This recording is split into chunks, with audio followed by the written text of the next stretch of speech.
Hello, squirrel listeners. I'm going to go back to the last sentence. Oh, that was terrible. I feel like I'm awake now. We'll see if I read myself to sleep. Part 3 of Chapter 5. Oh, dear Lord, please let me finish this today. Sorry, y'all. The last words were spoken so low she thought he did not hear them.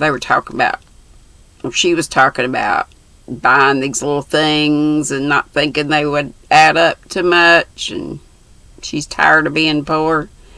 The last words were spoken so low she thought he did not hear them, but he did, and they wounded him deeply, for he had denied himself many pleasures for Meg's sake.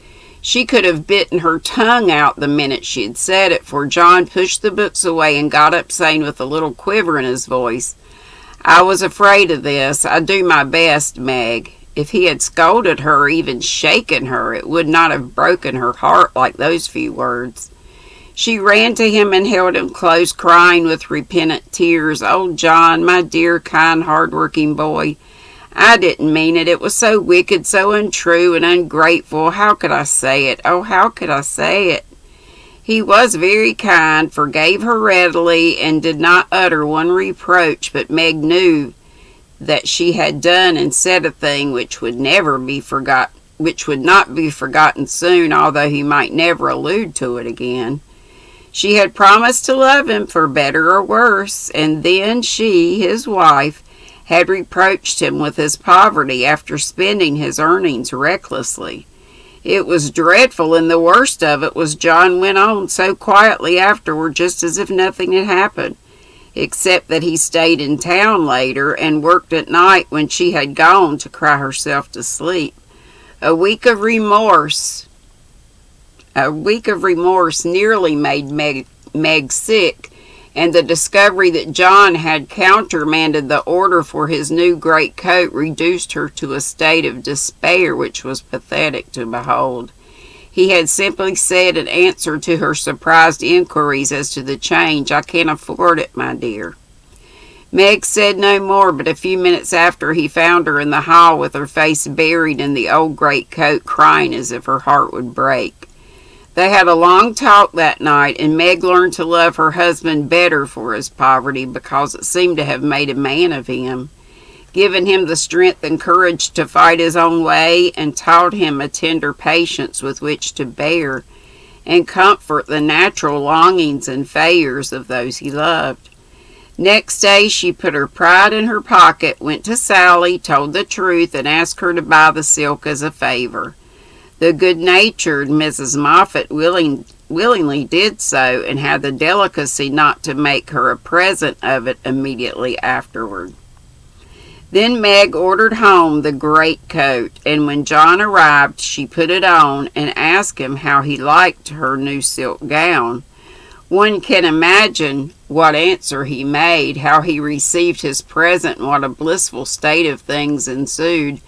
John came home early, Meg gadded no more, and that greatcoat was put on in the morning by a very happy husband, and taken off at night by a most devoted little wife. So the year rolled around, and at midsummer there came to Meg a new experience, the deepest and tenderest of a woman's life.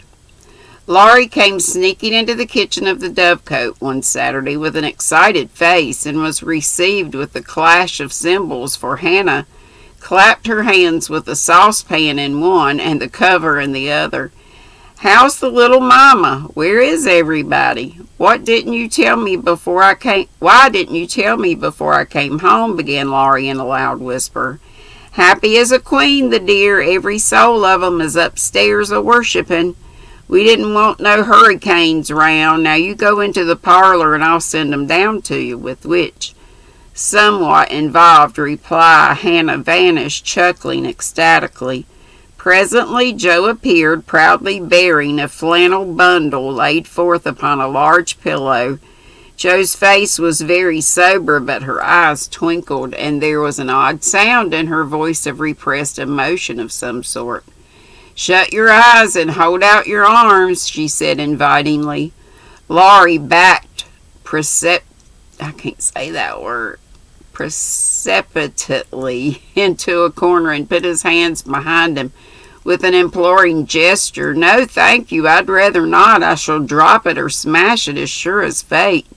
"Then you shan't see your nevy," said Joe decidedly, turning as if to go. I will. Only you must be responsible for damages." And obeying orders, Laurie heroically shut his eyes while something was put into his arms.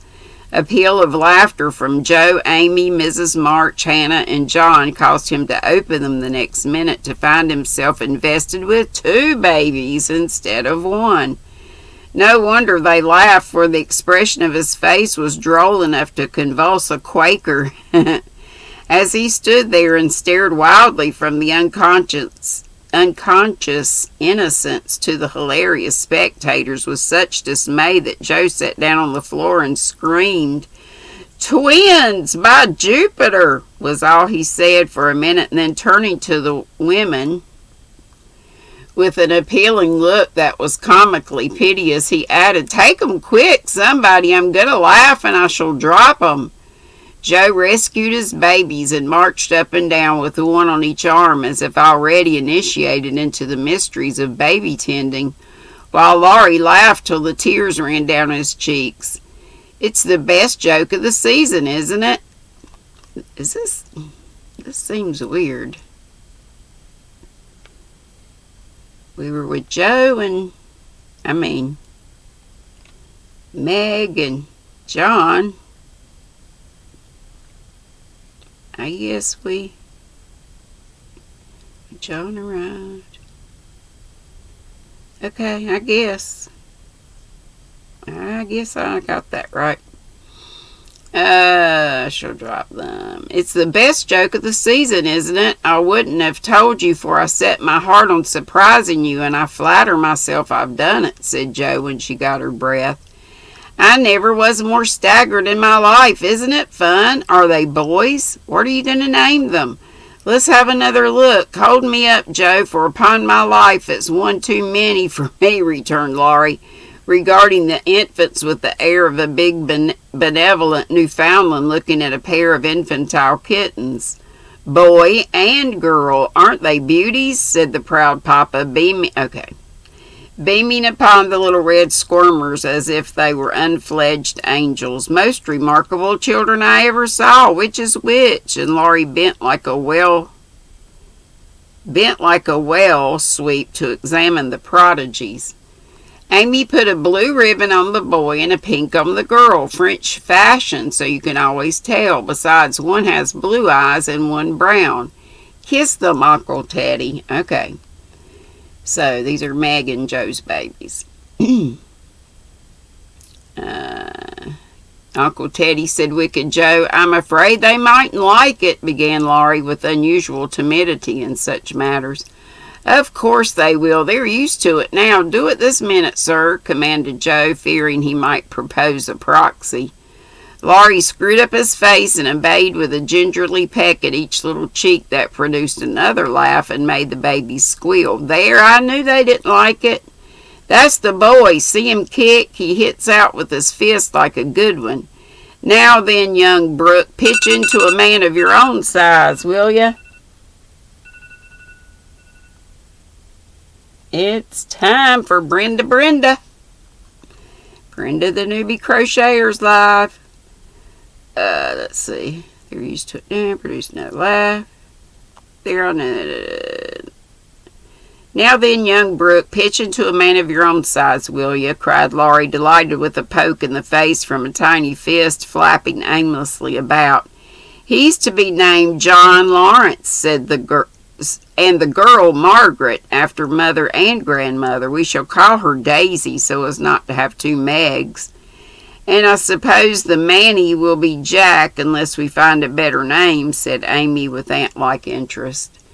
"Name him Demi-John and call him Demi for short," said Laurie. "Daisy and Demi, just the thing. I knew Teddy would do it," cried Joe, clapping her hands.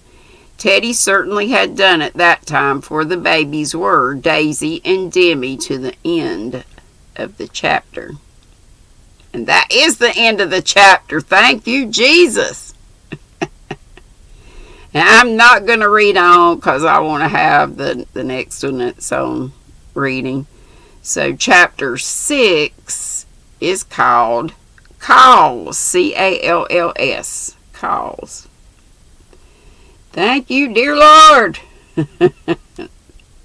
Sorry it wasn't longer, just 10 minutes or so. But anyway, I stayed awake.